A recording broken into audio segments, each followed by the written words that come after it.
Assalamualaikum warahmatullahi wabarakatuh. Tabiun, salam sejahtera bagi kita semua. Yang terhormat Bapak Dr. Muhammad Irfan, SHI, MSc, selaku dosen pengampu hukum acara perdata dan peradilan agama. Perkenalkan, nama saya Nabila Hakim, NPM 2321020252, Prodi Hukum Tata Negara dari kelas G, Fakultas Syariah. Dalam video kali ini, saya akan menjelaskan materi kelompok 1 tentang ruang acara perdata. Yuk kita bahas. Pengertian hukum acara perdata. Hukum acara perdata atau sering disebut hukum peradilan formil adalah sekumpulan peraturan yang mengatur tata cara pihak bertindak di depan pengadilan, cara hakim memutuskan perkara secara adil, dan sebagaimana putusan hakim dilaksanakan. Maksud dan tujuan utama antara hukum acara perdata menegakkan dan mempertahankan hak dan menjamin setiap orang dan menuntut pihak yang melanggar hukum perdata yang mengakibatkan kerugian, menciptakan kepastian hukum, dan mengatur proses penyusunan, pengajuan, pemeriksaan, putusan, hingga eksekusi perkara perdata. Dokumen ini secara hukum menyoroti tujuan peradilan sesuai Undang-Undang Dasar Kekuasaan Kehakiman harus dilaksanakan dengan prinsip sederhana, cepat, dan biaya ringan.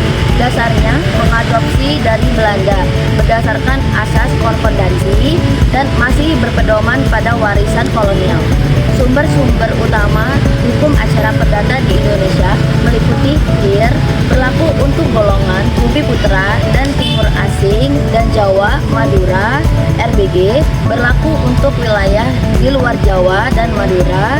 RI, dahulu berlaku untuk golongan Eropa. Peraturan perundang-undangan lain, misalnya Undang-Undang tentang Kejaksaan Kehakiman, Undang-Undang Nomor 481/2009, Mahkamah Agung, Undang-Undang Nomor 14 Tahun 1985 dan perubahannya, Undang-Undang Perkawinannya, Undang-Undang Advokat dan lain-lain, dan Undang-Undang Jurisprudensi, Peradilan Mahkamah Agung, Adat, Kebiasaan, dan Doktrin. Asas-asas pokok hukum acara perdata. Asas-asas ini bertujuan untuk menjamin keadilan yang adil, terbuka, dan bertanggung jawab. Asas hakim bersifat menunggu. Inisiatif berperkara ada pada pihak-pihak yang berkepentingan. Hakim menuntut untuk tuntutan hak diajukan kepadanya. Asas hakim aktif. Hakim harus aktif menuntut sidang untuk menjamin proses sidang. Asas persidangan terbuka. Sidang pada dasarnya terbuka untuk umum kecuali ditentukan lain oleh undang-undang yang menjamin keadilan dan melindungi HAM. Asas persamaan. Kedua belah pihak harus diperlakukan secara adil dan harus diberi kesempatan yang sama dalam memberikan kepentingan masing-masing. Asas sederhana, cepat, dan biayanya ringan. Pemeriksaan dan penyelesaian perkara dapat dilakukan secara efisien, efektif, dan biaya terjangkau. Contoh aktual hukum acara perdata. Salah satu contoh aktual penerapan hukum acara perdata adalah dalam kasus one prestasi kredit. Proses seorang kreditur mengajukan gugatan perdata terhadap debitur yang tidak memenuhi kewajiban yang selayaknya. Proses ini melibatkan penyusunan gugatan, pendaftaran perkara, pemanggilan para pihak di persidangan, penerapan asas.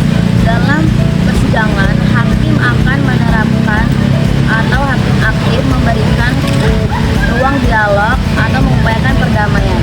Kesimpulan, hukum acara perdata adalah fondasi formal yang menjamin tegaknya keadilan material meskipun di Indonesia masih menggunakan warisan kolonial, dan semangatnya terus diperbaharui melalui jurisprudensi dan peraturan Mahkamah Agung untuk menjamin keadilan yang sederhana, cepat, dan biaya ringan. Dan keseluruhan asas dan sumber hukum bertujuan untuk memberikan keadilan yang adil, terbuka, dan dapat dipertanggungjawabkan lagi masyarakat Indonesia.